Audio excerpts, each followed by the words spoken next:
우리가 관찰하는 우주는 근본적으로 설계도, 목적도, 악도, 선도 없고 맹목적이고 무관심만 있다면 우리가 기대해야 하는 특성을 정확하게 가지고 있다. 우리는 모두 죽을 것이다. 그리고 그것은 우리를 행운아로 만든다. 대부분은 결코 태어나지 않을 것이기 때문에 결코 죽지도 않을 것이다. 우리는 생존 기계이다.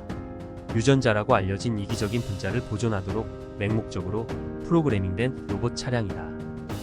과학이 우리에게 줄 수 있는 경이로운 느낌은 인간의 정신이 할 수 있는 최고의 경험 중 하나이다. 모든 면에서 열린 마음을 가지자. 하지만 뇌가 망가질 정도로 열린 마음을 갖지는 말자. 수억 세기를 잠든 끝에 우리는 마침내 다채로운 색으로 반짝이고 생명이 풍부한 호화로운 행성에서 눈을 떴다.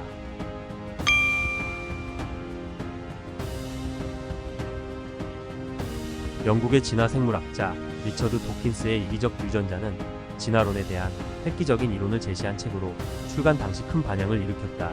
이 책의 핵심 내용은 다음과 같다. 첫째, 진화의 기본 단위는 유전자이다. 기존의 진화론은 개체가 진화의 기본 단위라고 보았다. 그러나 도킨스는 유전자가 진화의 기본 단위라고 주장한다. 유전자는 생명체의 생존과 번식을 결정하는 단위이기 때문이다. 개체는 유전자를 운반하고 복제하는 도구에 불과하다. 둘째, 유전자는 이기적이다. 유전자는 자신의 생존과 번식을 위해 모든 수단을 동원한다. 개체의 행동도 유전자의 이익을 위해 조종된다. 예를 들어 부모가 자식을 돌보는 것은 유전자의 이익을 위한 행동이다. 자식을 돌봄으로써 부모는 자신의 유전자를 다음 세대로 전달할 확률을 높일 수 있다. 셋째, 자연 선택은 유전자의 이기적 행동을 선택한다. 자연 선택은 환경에 적응한 개체가 생존하고 번식할 수 있도록 유도하는 과정이다. 유전자는 개체의 행동을 조종함으로써 환경에 적응할 수 있도록 한다. 예를 들어 꽃은 벌을 유인하기 위해 향기를 발산한다. 이는 벌이 꽃가루를 옮겨주어 꽃의 유전자를 다음 세대로 전달하도록 하기 위한 것이다. 이러한 핵심 내용을 바탕으로 도킨스는 인간의 행동과 문화를 유전자 중심적으로 설명한다. 예를 들어 인간의 이타주의는 자신의 유전자를 다음 세대로 전달하기 위한 전략이라고 설명한다. 인간은 이타적인 행동을 통해 다른 사람들의 호감을 얻고 그 결과 자신의 유전자를 가진 후손을 낳을 확률을 높일 수 있다.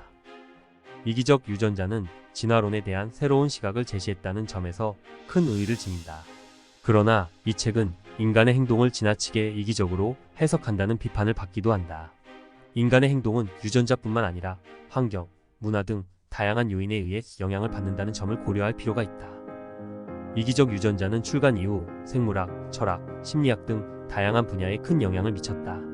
생물학에서는 진화론을 재정립하는 데 기여하였고, 철학에서는 인간의 본성에 대한 새로운 논의를 불러일으켰다. 심리학에서는 인간의 행동을 이해하는 데 새로운 관점을 제시하였다. 이기적 유전자는 다음과 같은 세 가지 측면에서 영향력을 미쳤다. 첫째, 진화론의 재정립. 이기적 유전자는 진화의 기본 단위를 유전자로 보면서 기존의 진화론에 새로운 관점을 제시하였다. 유전자 중심의 진화론은 생물학의 발전에 크게 기여하였으며 오늘날 진화론의 주류로 자리 잡았다. 둘째, 인간의 본성에 대한 새로운 논의. 이기적 유전자는 인간의 행동을 유전자의 이기적 행동으로 설명함으로써 인간의 본성에 대한 새로운 논의를 불러일으켰다. 인간은 이타적인 존재인가, 이기적인 존재인가에 대한 논쟁은 오늘날에도 계속되고 있다. 셋째, 인간 행동의 이해. 이기적 유전자는 인간의 행동을 이해하는 데 새로운 관점을 제시하였다. 유전자 중심의 관점은 인간의 행동을 보다 객관적으로 이해하는 데 도움이 되었다. 이기적 유전자는 진화론에 대한 획기적인 이론을 제시함으로써 학계와 사회에 큰 영향을 미쳤다. 이 책은 인간의 본성, 행동, 문화를 이해하는 데 중요한 시사점을 제공한다.